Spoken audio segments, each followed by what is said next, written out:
as Jenny said, I'm Jacqui Halpin and I'm the author of this picture book, Parmesan The Reluctant Racehorse.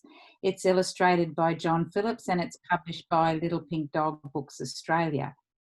And it's about a racehorse, and there's a big horse race coming up on Tuesday, and I'm sure you all know what that is. It's the Melbourne Cup. It's run the first Tuesday of November every year, and it's Australia's most famous horse race, and it's run on a track called Flemington every year in Melbourne. And because it's a story about a racehorse and the Melbourne Cup's coming up, I decided to dress up like I'm going to the races, because when people go to the races, they often dress up. The guys wear suits and the ladies wear hats or fascinators like this one that I've got on here. I've never actually been to the races, but I thought I'd get in the spirit of things because I was reading this story. And I'm going to share the screen with you now because it's a lot easier than trying to hold a book up and turn the pages. So if you just bear with me, I'll share this screen. And there we go. So as you can see, we've got Parmesan there.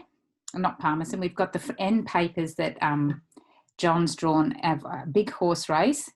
You can see by the crowds here that there's a huge horse race going on at a racetrack called Flemington. And if you have a look at the horse that's winning at Flemington this particular time, see this number here on his saddle blankets? That's, I think that's a 22. See how there's a 2 and then there's another 2 and there's a bit of a fold in the middle? So I would say that that's number 22. And when this book was published in October of 2017, a couple of weeks later, the Melbourne Cup was run. And the winner of the Melbourne Cup that year was number 22, which I think is a bit of a coincidence, or maybe John knew something that we didn't. So we're going to go on and read Parmesan now. He's a reluctant racehorse, and reluctant means you don't really want to do something. So Parmesan's a racehorse, but he doesn't really want to be a racehorse. Parmesan was a horse, but from the moment he was born, he thought he was a dog. He stretched like a dog. He begged like a dog. He even fetched like a dog. But Parmesan was definitely not a dog.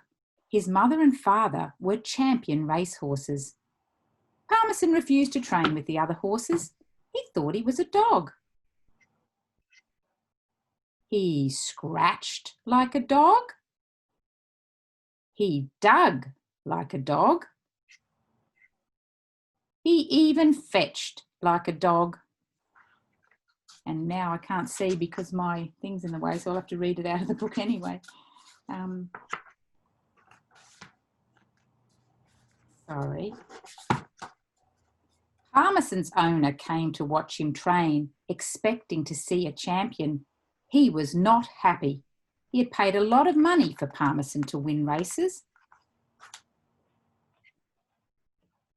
But Parmesan would not race. He thought he was a dog.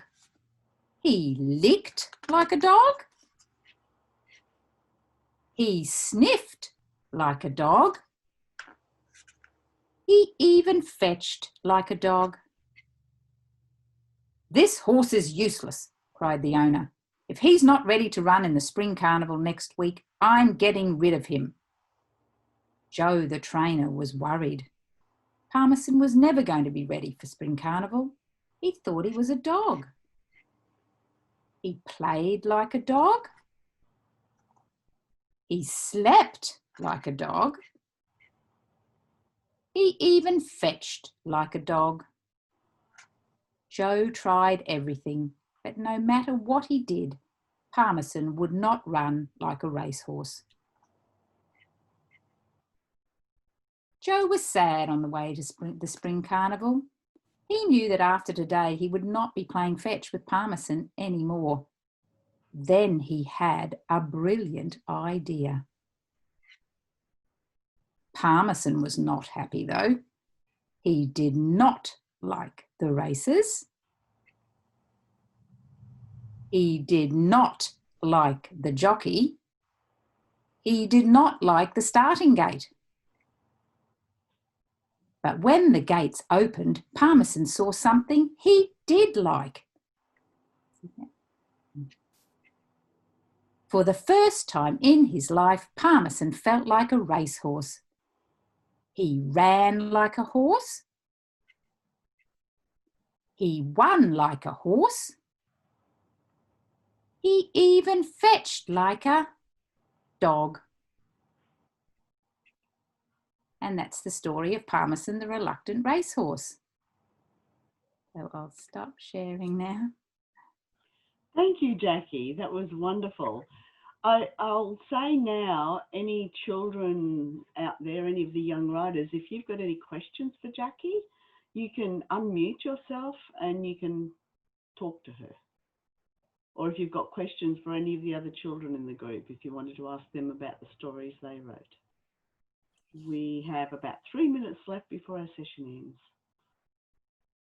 Any speakers out there? Anyone?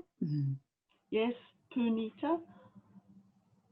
I wanted to ask Jacqui, how do you come up with the idea?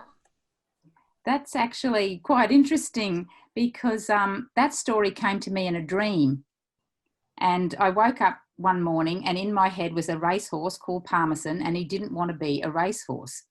And so I quickly wrote the idea down and I thought, why doesn't he want to be a racehorse? Because he thinks he's a dog. It just came to me like that, which is really funny because I never remember a dream. So it was really interesting that I remembered that one.